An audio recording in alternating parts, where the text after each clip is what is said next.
Irradee bidhaan assalamu alaikum warahmatullahi wabarakatuhu. Isiniin jechaa kabajamtoota hordoftoota chaanaala ijoollee Oromoo shanii akkam jirtan nagaa keessanii baga jiraattan. Inshaallah amma immoo nyaata haala salphaadhaan dalaguu dandeenyu tokko qabadhee isinii dhiyaadhee jira. Lixiin inni irraa hojjetamu akkuma kana dura jedhaa turetti lixii wal fakkaataa waan ta'eef viidiyoo kana duraa jalatti yookiin ka amma dhiyeessee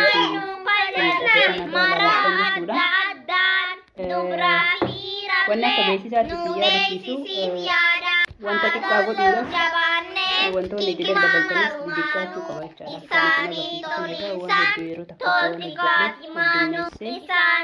jechaadha. Amma isa kana nama wajjin ilaalaa kun akkuma argitan lixiin kun baxxaa'ee bal'aadha jechaadha. Inshaallah lixii kana amma gimmaasha isaa hin babbaqaysaa jechaadha. Kun akkuma argaa jirtan babbaqaysaa jira. Isinitti mul'ata jedhee yaada.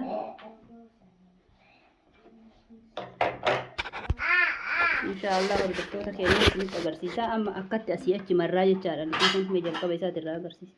Lixii kana akkatti marraa. Haala kanaan marraa jechaadha. Egaa haala kanaan marree kaanee inshaallah haala kanaan marraa jechaadha. Lixii kana kun reefu akkatti isa walirra maal godhe isin agarsiisee ture.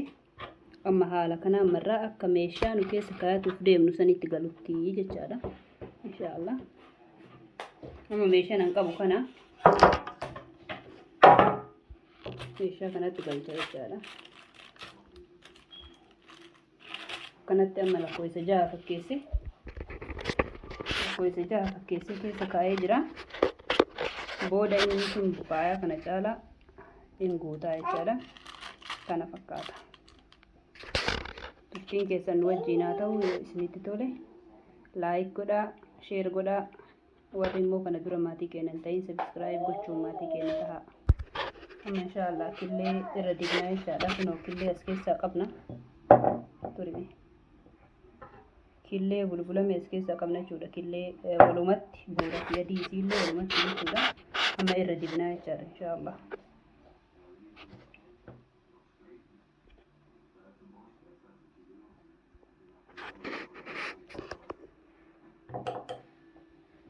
Dibitip kita balik juga.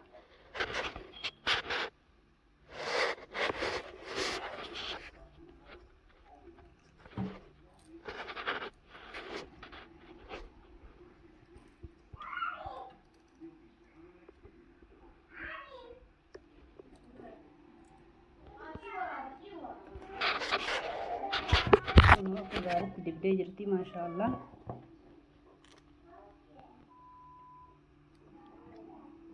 Itti dibuun kuni gubbaan isaa kuni bareedaa akka nuuf ta'uuf bifni isaa akka toluuf gargaaraa jechuudha walumaa galatti.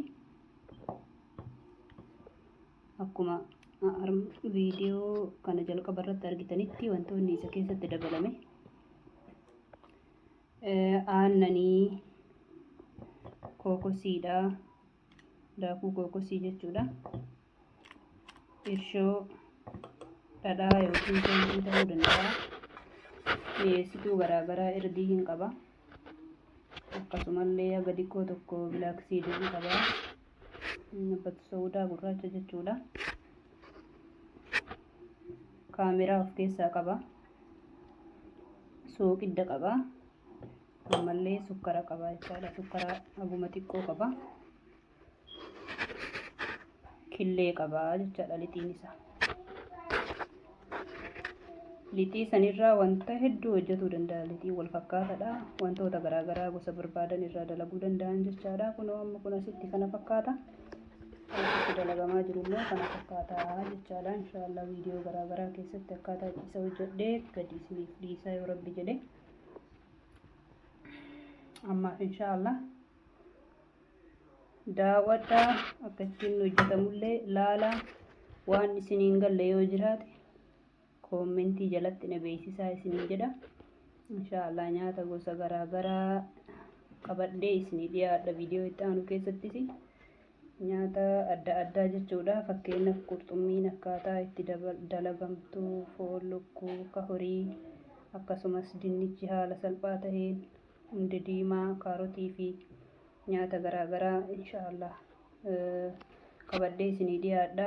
Nyaata yeroo gabaabaa daqiiqaa 10 keessatti bilcheessuu danda'an fi nyaata turanii hojjetanis akkasumas keeka garaagaraa nyaata yeroo iidaa nyaatamu saambusaa fi nyaatota adda addaa qabadhee isinii dhufaa tartiibanii jechuudha. Inshaallah yoo isin kana jajjabeessitan taate wanta hedduu qabadhee isinii dhufa.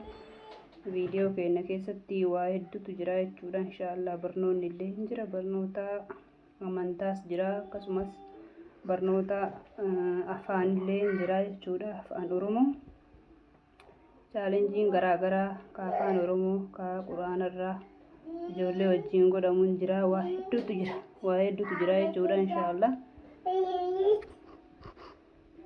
akkasii viidiyoo lawwan keenya biraallee daawwadha isiniin jenna. Laayikii nuuf godhaa, yaada keessan immoo koomentii jalatti nuuf kennaa isiniin jenna. Sagalee daa'imaa jinjeekeef immoo dhiifama. Kunoo hordoftoota keenya kana fakkaataa kareef waliin tolchine isiniin jedha. Amma ovenii keessa kaaheetiniin jira. Kun immoo ka ijoolleen ofii tolfatte maashaallah. Amma bilchaatu fi 200 irratti itti banee jechuudha. Kunoo isinitti mul'ata yaada 200 irratti itti banee jalaa fi gubbaadhaa daqiiqaa 15 yoo gahee deebi'ee kan daqiiqaa 15 itti deebi'ee laalaa yoo inni diimate keessaa baasaa 15 hanga 20 jidduutti hin bilchaataa jedhee yaada. Akkana inshaallah turtiin keessan nu wajjiin haa ta'uu. Waan nu daawwattaniif immoo hedduu galatoomaa. Yoo isinitti tole laayik godhaa, warri haarawaa taatan sabskiraayib gochuu maatii keenya tahaa. Ammallee warri yaada qabdan yaada keessan koomentii jalatti ibsadhaa isiniin jedha. Kunoo bilchaatee jira kana fakkaataa inshaallah.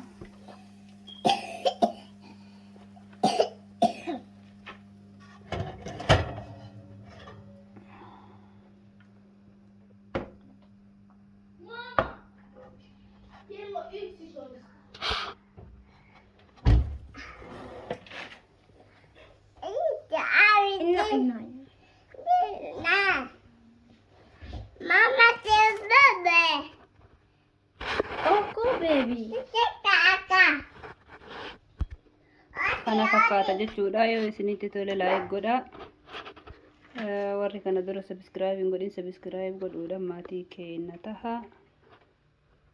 Sheer gochuudhaan hiriyoota keessan biraan gahaa isiniin jenna. Waan nu daawwattaniif hedduu galatoomaa. Assalaamu alaikum warahmatullaahi wabarakaatuhu. Yaada keessan koomentii jalatti kennachuun irraan fatina. Yeah.